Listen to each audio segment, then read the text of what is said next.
Welcome to Cinemeric Live, application technology explained in an easily understandable way.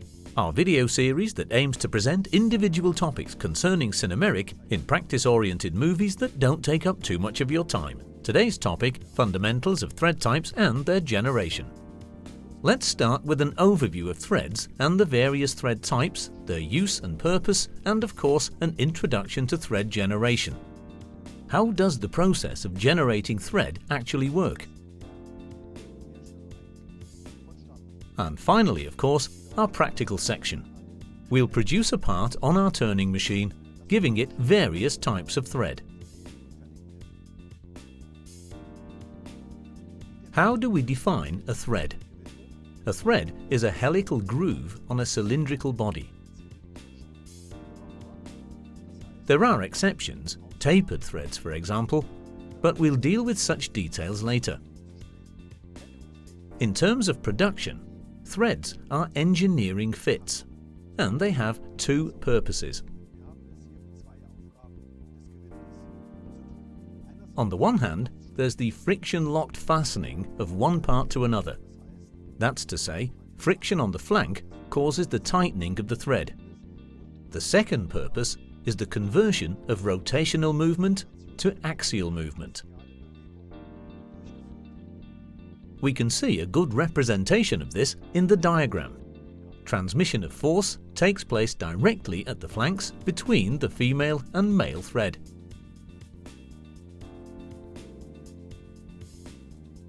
Over the years, many different threads have established themselves for a wide range of applications, depending on specific requirements.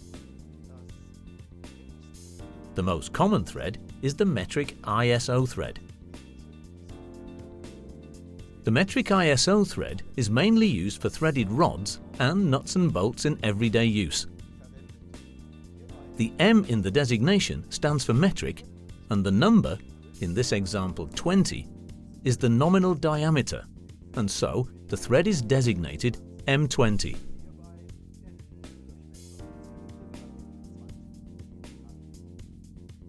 Metric ISO fine thread is an alternative to coarse metric thread.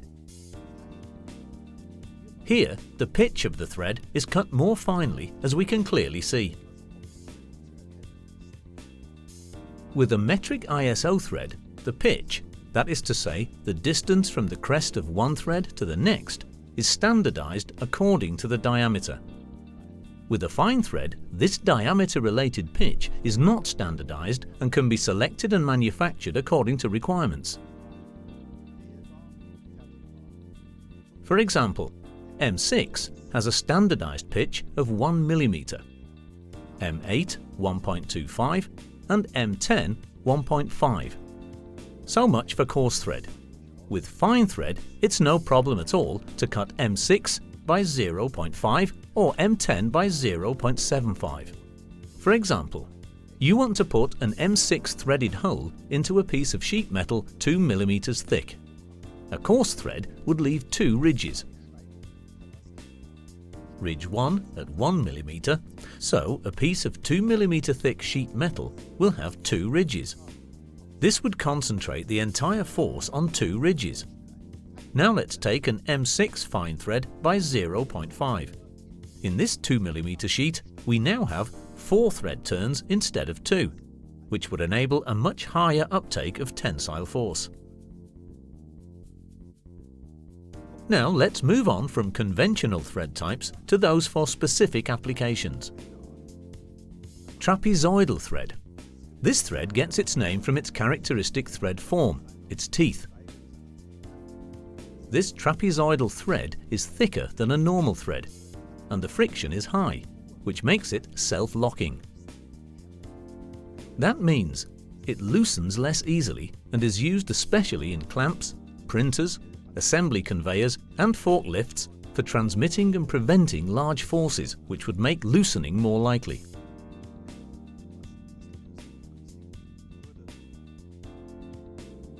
Pipe thread. As the name suggests, pipe thread is used for joining pipes, for screwing pipes together in plumbing applications. The designation is different from that for metric threads and is expressed in inches as is the pitch. As the flank angle is different, it's not compatible with metric threads. Knuckle thread was developed to facilitate maintenance and cleaning. Its form provides good protection against the accumulation of dirt deposits, and it's also relatively immune to mechanical influences. It's used in large valves and in coupling spindles for railroad cars. The buttress thread also gets its name from the characteristic form of its flank geometry. This asymmetrical form enables very, very large forces to be transmitted along the threaded rod. Such a thread is mostly used in industrial applications for presses or lifting gear.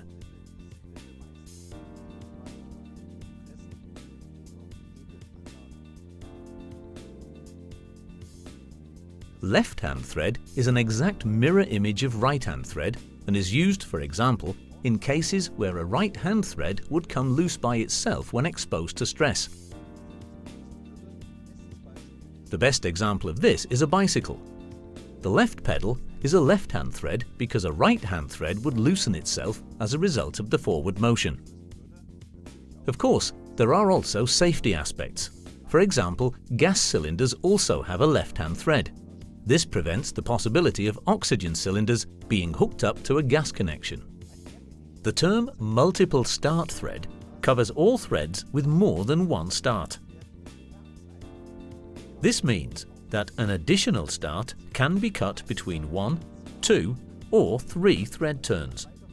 This makes good sense, because additional thread turns can be placed between existing ones. Why is that necessary? It's needed particularly for small and thin-walled workpieces, for example shafts in the optical industry, where there isn't much space to the neighbouring component to begin with, and so the design has to leave enough space for the component to rotate and move forward. Thread generation processes can be divided into cutting and non-cutting processes. Both processes have their own specific features for different areas of application. We also differentiate between thread generation with rotating workpiece and with rotating tool. We'll now focus on thread generation with rotating workpiece and in particular on thread turning and thread whirling. Thread whirling is a special method of thread generation and is especially, indeed almost exclusively, used to manufacture long threaded rods. We would now like to give you some information about this production process. It needs to be considered because it's an important process for manufacturing these threaded spindles.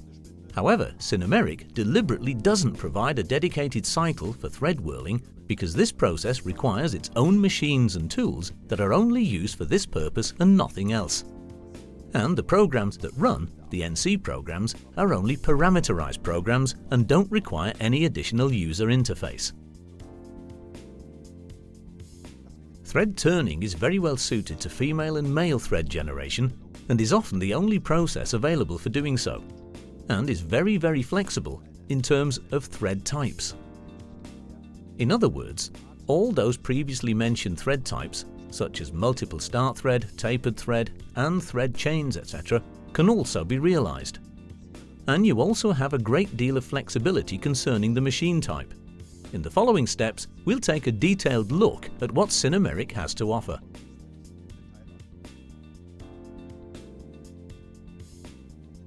To turn a straight thread with Sinomeric Operate, you press the Turning button and then Thread Turning. The screen opens and you fill out this prepared cycle according to the specifications for this thread generation.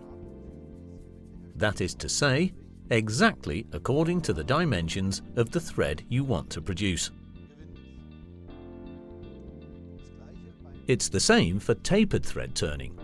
Turning, tapered thread, and once again a specific screen opens. The only difference between this screen and straight thread is that you enter the desired taper angle.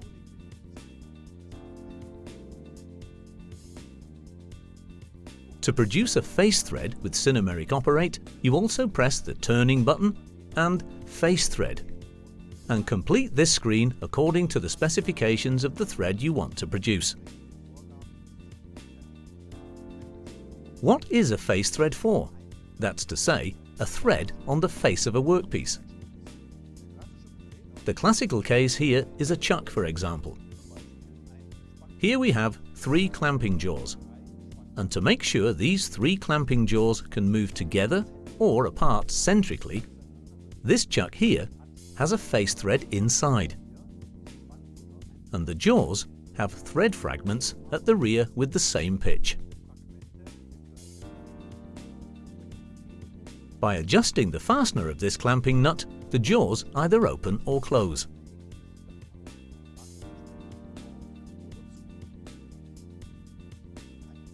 The production of thread chains is a special method of thread generation. Once again, turning, thread chains. The screen opens so you can enter the appropriate parameters. As you can see, it is now longer. That's because lining up different thread diameters with different thread pitches in one cycle naturally requires a longer data input screen. Sinomeric Operate is able to realize this in one cycle. Thread undercuts are absolutely necessary if the component you want to screw on should make contact right up to the face.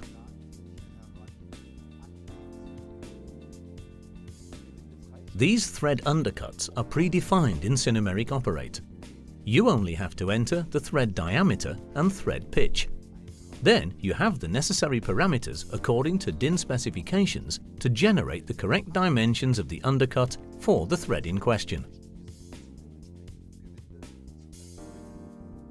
Undercuts are not only made for threads, but also for other recessed surfaces, such as those for gaskets and engineering fits. For the thread, the turning tool or thread tool must be able to run out cleanly behind the thread. That means producing the undercut first is a technical prerequisite for producing a thread.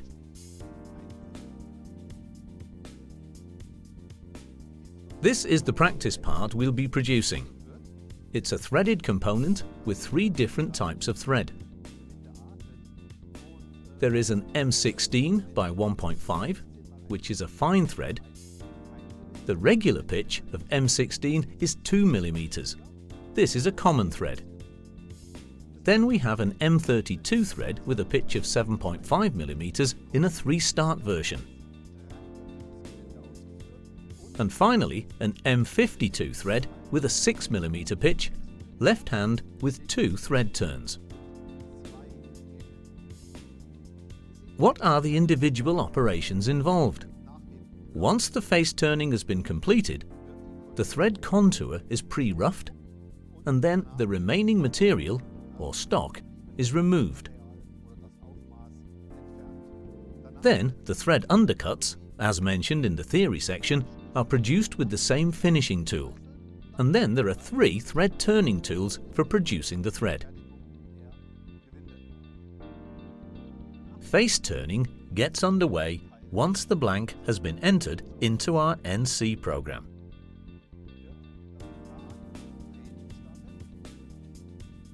After face turning, the predefined contour is traversed by the roughing tool and by the finishing tool as mentioned. M16, M52, M32, and then the contour is pre-roughed with the roughing tool. Finishing mode, and the thread undercuts mentioned in the theory section, which are entered in the system according to the pitch and diameter.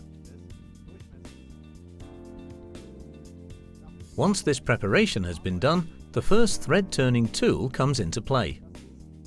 It's a thread turning tool for a 1.5 mm pitch. Once again, the appropriate technology parameters have to be entered first. Roughing and finishing in one cycle, for example, or degressive or linear feed, in other words, decreasing or constant. Here too, we have a male thread that can be switched to female thread at the push of a button. We have No under multiple start, as we only have one start.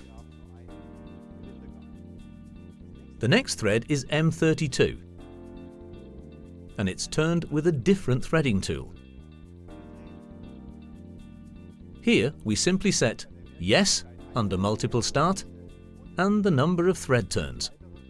The rest is done via the control system. The same applies to the last thread, the M52. This is produced with a round thread turning tool, Yes for multiple start, and 2 thread turns. How is the left-hand thread produced? You start with the threading tool at the back and cut to the front. Once the program is complete, we start the simulation to get a visual impression of the whole process so we can be sure that everything is set correctly. First, face turning and roughing of the contour.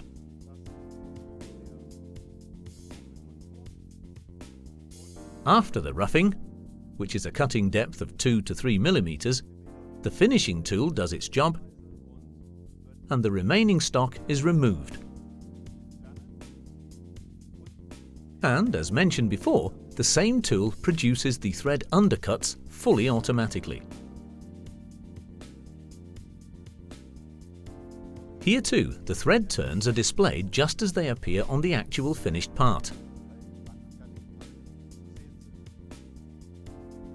After that, we have the M32 thread and then the M16.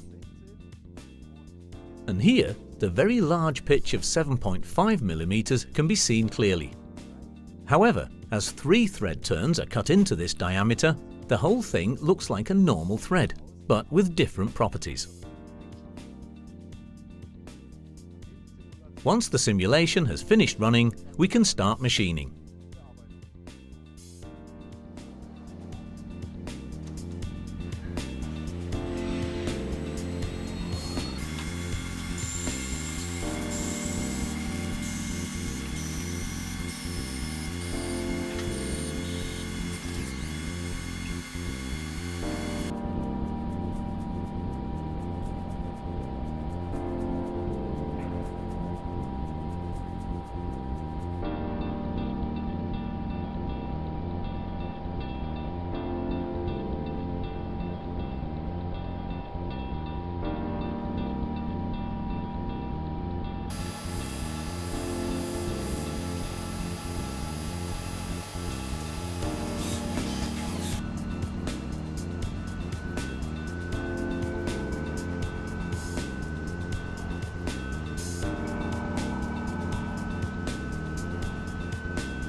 Cinemeric Operate gives end users in thread generation and in thread manufacturing with rotating workpieces easy-to-use cycle screens for producing a wide variety of thread types and thread undercuts.